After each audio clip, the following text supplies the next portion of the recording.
Welcome to Sports from the Couch. I gotta say, it's the stupidest thing in sports. With your host, Mike Mercado. Players cannot stand him. Coaches cannot stand him. Most importantly, the fans can't stand him. Brought to you by Mercado Airways. I'm gonna say it once, and hopefully I'm wrong, but it's a disaster waiting to happen. That is so bad, that is absolutely brutal. Hello and welcome in, friends, to another edition of Sports from the Couch here on Mercado Airwaves. I'm your host, Mike Mercado. Thank you so much for making us a part of your day. It is Monday, January 18th, 2021 in the beautiful city of Chicago. I hope you all had a wonderful weekend. We have a lot to get into. We got to talk about the divisional matchups that were and what we have in store for the AFC and NFC championship games and what it all means for your Chicago Bears. But before we get to all that, let's go ahead and take care of some housekeeping notes. You can follow us all over the universe. I'm on Twitter at Mike and Media, Instagram, Mike Mercado Media, and you can follow the show on Twitter at Couch Sports Talk. Like, rate, review, and shares wherever you get your favorite podcast at Mercado Airwaves. Become a producer of the show at patreon.com/Mercado Airwaves, the home to our interviews with athletes and celebrities that you could get ad-free and before anybody else. That's patreon.com/Mercado Airwaves. Guys, we have swag. Start off 2021 right, looking good at teespring.com/Mercado Airwaves. Like us on Facebook at Mercado Airwaves. Subscribe to us on YouTube, youtube.com/Mercado Airwaves Network. Come play video games with us on Twitch, twitch.tv/Mercado Airwaves Network. And of course, if you would like to keep up to date with everything we're doing on the show, from the pop culture news to the true crime podcast and all our interviews, follow us on Twitter at Mercado Airwaves. Yards in the game, 2nd and 8. Breeze throws, and he's picked by Devin White. Another turnover, and White picks his way down the sideline. Brady's going to take it. Touchdown. Well, they've got to get somebody down the middle or up the sideline. Breeze able to step into this one. This one's up for grabs and picked. It's been quite a year. It's 3rd down and 3, and that's going to do it. That'll take this game to the 2-minute warning. Afternoon game in the cold at Lambeau next Sunday. I'll tell you what, that is going to be one heck of a plane ride back to Tampa Bay for this football team.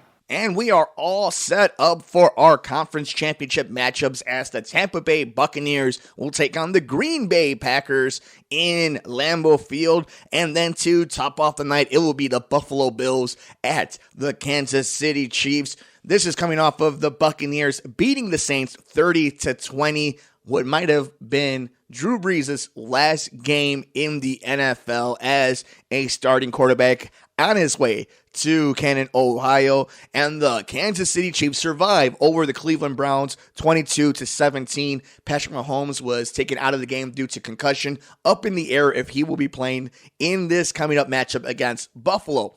So what we really need to talk about, and this is what's really been on my mind since these games happened, right? Let's start off with the divisional round when it came to these matchups and how the Packers beat up on the Rams and the Bills beat up on the Ravens. Even we saw Lamar Jackson get taken off because of concussion, but there has been one real common thread amongst all of them. The reason that all these teams were in the divisional round is the quarterback. I mean, you look at the Kansas City Chiefs, enough said, it's Patrick Mahomes. Then you look at the Tampa Bay Buccaneers. While they haven't had Tom Brady, the greatest of all time, probably, right? I think if somebody says that, you're not going to argue with them. And they haven't had him this entire time in this franchise, but 1 year in the system, 1 year with them there, they're in the conference championship game. You have the Cleveland Browns, who Baker may not be the superstar, the all-star, he's going to be on the commercials, but is he a number 1, number 2, number 3 quarterback in the league? Probably not, but you could depend on him. You know who's your starting quarterback. Obviously, with the Saints, the run that was Drew Brees.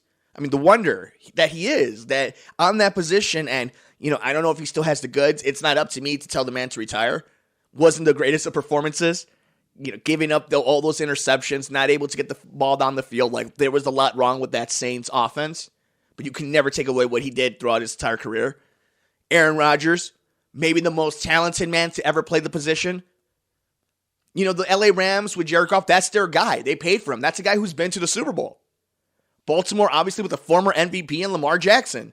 Josh Allen with their number one pick in Buffalo. And we've seen him have an MVP-esque season. The through line is a good quarterback. Not a competent, not an average, a good quarterback. Takes you places. Makes up for a lot of mistakes. And that's how you get to a divisional round. But how do you get to an NFC or AFC championship game? How do you win a Super Bowl? You have to be special. And that's what we're seeing right now. Look at the teams that are left. Aaron Rodgers, Tom Brady. For a conference championship game. Something I don't think anybody ever thought they would be able to see. And we're getting it. And it's going to be glorious. Because these two offenses are so dynamic. And it's fascinating to hear how in some cities, in some offenses, in just some mindsets, you look at the way a city, a home field plays into the game. You never question that with Aaron Rodgers or Tom Brady. How many times in Foxborough has it looked like the Antarctic? How many times in Lambeau does it look like the North Pole? It's the same thing that happens in Pittsburgh, Baltimore, any of these cities that are cold cities that have bad winters. They throw the ball. It doesn't matter. You're not hindered by it. Think about that in Chicago. Think about how many times you walked out on a Sunday morning or you're going to bed on a Saturday night and you just feel it in the air or you already see and touch the ground that it's going to be a nasty one in the winter for that Sunday afternoon. And you just knew that it was going to be a horrible offensive game. That's not what's happening with these 4 teams that are left. And it doesn't matter the participants because this season, they're the guys. And obviously, when you're looking at the NFC matchup, 2 guys going to the Hall of Fame already, guaranteed. They can stop playing football right now. They don't even need to get to this championship game. They're in the Hall of Fame. Hell, Aaron Rodgers probably is going to win the MVP this year. And then the AFC, Patrick Mahomes is on his way. Maybe he hasn't stamped it just yet, but damn well near has. We're just waiting for the ink to dry at this point. And then you're looking at Buffalo. This is the maturation of Josh Allen. And when you give him a weapon like Stephon Diggs. You know, this is a quarterback who just this season people were questioning. And I don't think anybody's completely sold on Josh Allen, but they got to give him the props for what he's done this season. But then you look at Buffalo, right? 2 playoff games in Buffalo, and we're seeing that it doesn't change their game plan. They ran the ball 7 times with Devin Singletary, who a lot of people were comping to David Montgomery. What I'm getting at is it's so important to have the quarterback position figured out. And you look at where the Bears are.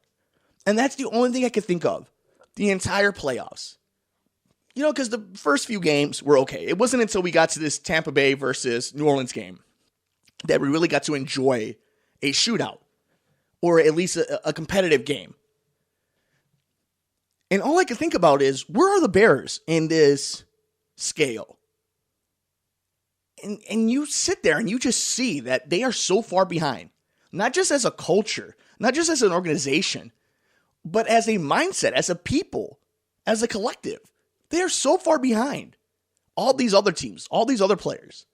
And you hear the way they talk about them, talk about the way that they evaluate talent, how they talk to each other, how they collaborate with each other. This is a team that was satisfied with how they handled a 6-game losing streak, opposed to why did you have a 6-game losing streak to begin with? That is not how you get to the NFC or AFC championship. Tom Brady, as an individual quarterback, has more playoff wins than the Charter franchise does appearances. That's a joke. That is unforgivable. When you watch playoff games, when you watch good football, it's almost as if they're playing a different sport. The fact that they can finish these plays, that they can get a scheme out and it working.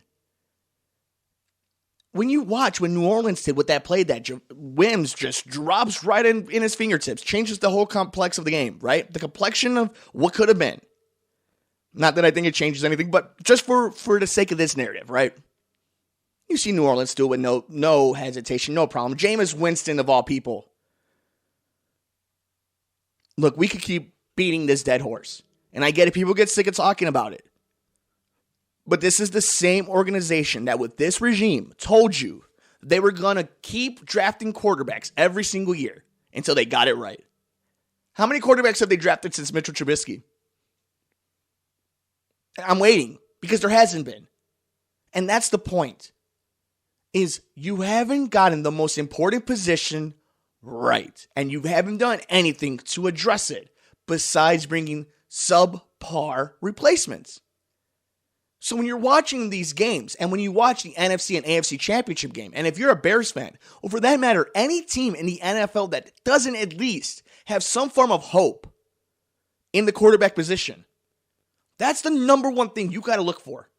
And I know it's easy, we always talk about it. But I truly, deep down, it doesn't matter how good your offensive line is, doesn't matter how great your running back is, doesn't matter how top tier your defense is. If you do not have a special quarterback, you're not winning a Super Bowl. If you don't have a good quarterback, you're not going to be competitive. And if you don't have a competent quarterback, then you're going to be exactly where the Chicago Bears are. And that's in limbo, NFL hell. But besides looking at what it meant for the Bears, what it means for the NFL, how close they are to ever getting to a Super Bowl, which just seems like a lifetime away from now, one thing we do get to see is these fun matchups. And on Friday on Sports from the Couch, we are going to be interviewing friend of the show, Christian Simpson. That interview will be posted on Saturday morning, all about the NFC and AFC championship game. Always have a wonderful time talking to my radio brother, so make sure you guys stick around for that. But I still want to hit a couple of things before we talk to Christian later on this week about our conference championship games. And, you know, Tampa Bay versus Green Bay, a fun matchup. Two offenses that can definitely go off. Two defenses that have kind of held their own, especially Tampa Bay's. But the fact that we get to see Tom Brady and Aaron Rodgers go at it one last time for the first time in an NFC championship game. We never got to see them in a Super Bowl. We'll never get to see them against each other in a Super Bowl. But the fact that they're in a title game to get to the Super Bowl is it's cool. We never would have thought that 18 months ago.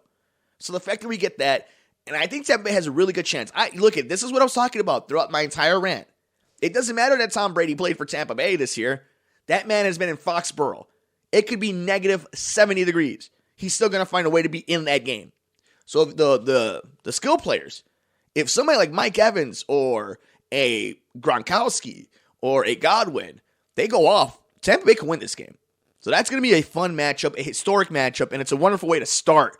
You know, the way to start Conference Championship Sunday is giving us those legends to start off, just like you finish off the divisional round with the legends. And then you start off Championship Sunday with the legends. I love it. Smart booking by the NFL. So that is your 2:05 game on Fox. And then your 5:40 game that is here in Chicago. You get yourself the Buffalo Bills, the Kansas City Chiefs. You get your youngsters, your established star, your future star. Two cohorts. Two guys who are really just going to be above and hopefully beyond this NFL. They're able to transcend, because to me, if Buffalo is good, that's good for the NFL. And Josh Allen has all the tools to be good. And then obviously we know Patrick Mahomes is the goods, beyond the goods. So to have these two fan bases also going at it, that'd be fun. So I think that's going to be an interesting matchup, because defensively we know Buffalo can make you pay for your mistakes. And we've seen that if it's not Patrick Mahomes, this Kansas City team is a little bit vulnerable. The problem is they still have a lot of good players like Travis Kelce and Tyreek Hill. You know, I think people forget that as great as Patrick Mahomes is, what makes Patrick Mahomes as dangerous as he is not only is he so good, but then he has weapons that are so good. So it's like giving a nuclear bomb Godzilla's atomic breath. And that is why, even without him there, it's still going to be a competitive game. But look out for Buffalo. We'll talk about this more later on in the week, but I'm so excited for Championship Sunday. And I want to know what you guys think. How did you think the divisional round played off? I mean, I guess we've made it to the end of the show. The touchback rule, I mean, it's a heartbreaker. It sucks. They need to change it. They're never going to change it. Maybe this is the one. Unless it costs a team the Super Bowl, I don't think they're going to change it. But if there's one fluky scenario with one fluky team in one fluky season for it to happen, it's right now. For it to hurt the Cleveland Browns like it did. Because that cost them the game. We didn't know it at the time. I mean, we all kind of did. We knew this was going to come back and bite them. How couldn't it? Of course, you know, the turnaround of 7 points to not having the ball. You know, like, I get it. Like, we all knew it was going to be a turning point, but we didn't realize it, just how impactful it was. And then them losing Mahomes changed everything. So it's a heartbreaker that you have that happen. It's a heartbreaker that fan base loses that way. This is your opportunity to change it. And it'd be nice on MLK Day that for the first time the NFL actually just kind of does something proactively. I think that's, you know, when you watch some of these great football games, like how amazing this sport is. Just as a visual, just on its own athleticism, just the wonder of like these gigantic human beings doing what they do, the specialty that it is. Same thing with all sports, and from the WNBA to MLB and the NFL and every other sport that you love, to see them do such great things that we all wish we could do, and on some level, that they do what they promise and try to show some initiative. If you're not going to do it socially, at least make your game better for the players. Make your game better for the fans. And it'd be nice if they changed a rule that is so stupid and ruins the game for no reason. And, you know, how about we change up some of these rules? Because I know this, you know, it's a deeper topic. We'll talk about it. But, you know, we've seen what happened with these coaching changes. And, like, there's 2 black coaches in the NFL, 2 Hispanic coaches in the NFL. Like, it's crazy. The NFL makes a lot of mistakes. And it's not just on the field, it's off the field. But at least we're going to have ourselves some fun matchups. Let's hope that the officiating and stupid NFL rules don't ruin Championship Sunday. But that'll do it for us, guys, on this edition of Sports from the Couch here on Mercado Airwaves. Thank you so much for making us a part of your day. Don't forget, you can follow us all over the universe. I'm on Twitter at Mike and Media. Instagram, Mike Mercado Media. And the show is on Twitter at Couch Sports Talk. Like, rate, review, and shares wherever you get your favorite podcast at Mercado Airwaves. Become a producer of the show at patreon.com/Mercado Airwaves. Get some swag at teespring.com/Mercado Airwaves. Like us on Facebook at Mercado Airwaves. Subscribe to us on YouTube, youtube.com/Mercado Airwaves Network. Come play video games with us on Twitch, twitch.tv/Mercado Airwaves Network. And keep up to date with everything we're doing on the network, from the true crime show, the pop culture news, the interviews, and everything in between on Twitter at Mercado Airwaves. Thank you so much. Please enjoy all the games. Take care of yourself. Take care of each other. We will see you next time here on Sports from the Couch on the Mercado Airwaves Network. I'm Mike Mercado.